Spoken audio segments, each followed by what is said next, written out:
For this unit, there are two forms that we're going to look at the equation of a circle. First, let's take a look at this one. Write it down in your notes. Standard form of a circle.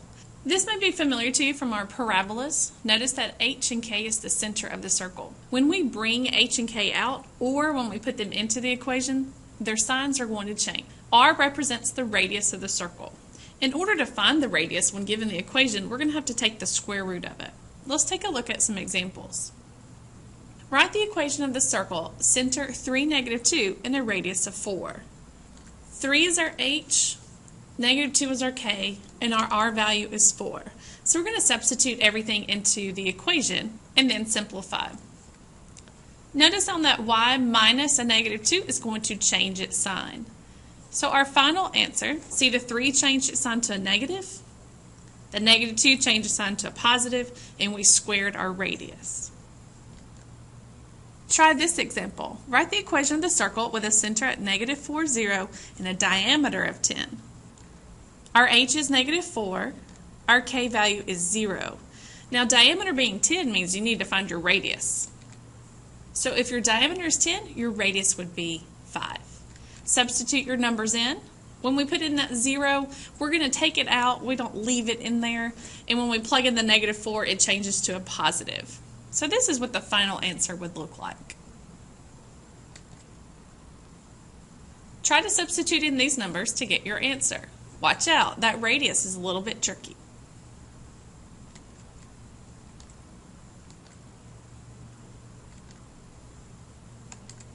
How did you do? Did you change your signs of your h and k when you plugged them in? And when you squared a square root, the radical sign goes away. Now we're going to go the other direction. They give us the equation of the circle, and I want you to tell me what's the center of this and what's the radius. Keep in mind, when you bring h and k out, we have to change their signs, and to get our radius, we have to undo the squared by taking the square root.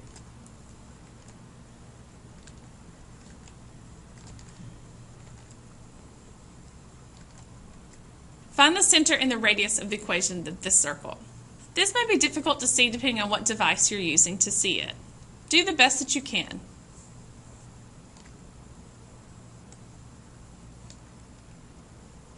Try this example.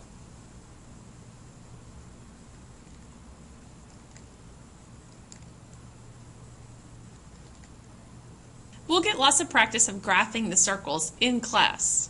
Those of you who do have graph paper at home, try to graph this one on your own. Those of you who don't have graph paper at home, see if you can find your center and radius and sketch it.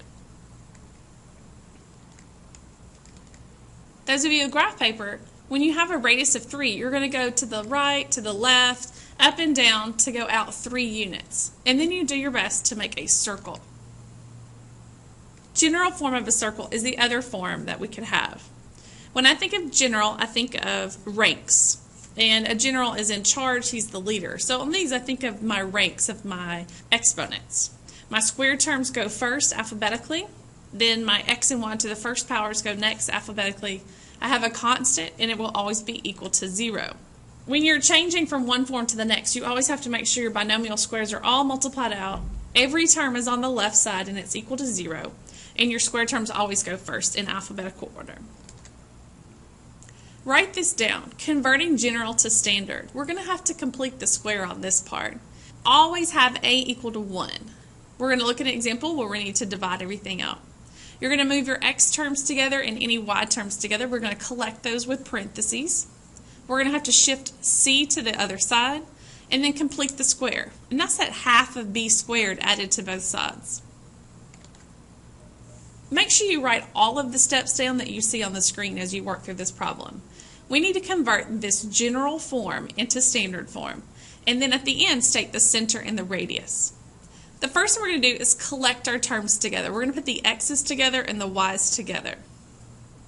We also have moved the constant to the other side. To move a +7 to the other side, we subtracted the 7. Now it's your turn to complete the square. We're going to take half of -8 and square it. So half of -8, use your calculator, half of -8 is -4, and -4 squared is +16. And you have to add that number to both sides. Now, steal the sign of the middle and take the square root of x squared and the square root of 16. Combine your constants on the other side. And there we have it in standard form. What's the center of this one? Remember, when you bring the numbers out, they change the sign. If there's nothing inside the parentheses, it says 0. And to get your radius, you take the square root. Let's try that again with another example. Make sure you copy down all of the steps into your notes. All right, the first thing we need to do is move x's together, y's together, and move that -3 to the other side. Now we have to complete the square twice. So half of 4 squared is going to be add 4 on both sides. Half of -6 squared on both sides is a positive 9. Notice we did it to both sides of the equal sign. Now, this is completing the square, so we're going to steal the middle signs and take the square root of the first and last. So that parentheses on the left is going to be x plus 2 squared plus y minus 3 squared. And then combine your numbers at the end, and you're done. They want us to state the center and the radius. So when we bring h and k out, we change their signs. And to get the radius, you take the square root. Take a look at this one. It's a little bit different because we have a number in front. We need that very first term to be a positive 1. So on this problem, what do we need to do so that that very first square term is a 1? Hopefully you thought of divide by 2. So divide every single term by 2. Now we're ready to get started by moving those x's together, move the y's together, and move that positive 10 to the other side by subtracting. Pause the video and see if you could possibly do your best to go a little bit further to get to the answer.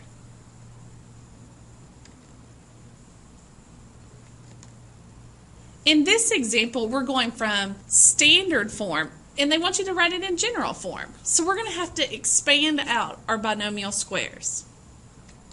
Copy every single step down in your notes. So multiply all of that out. I've got it color-coded so you can kind of see where the numbers are coming from. Now, clean this up a little bit. Combine your like terms.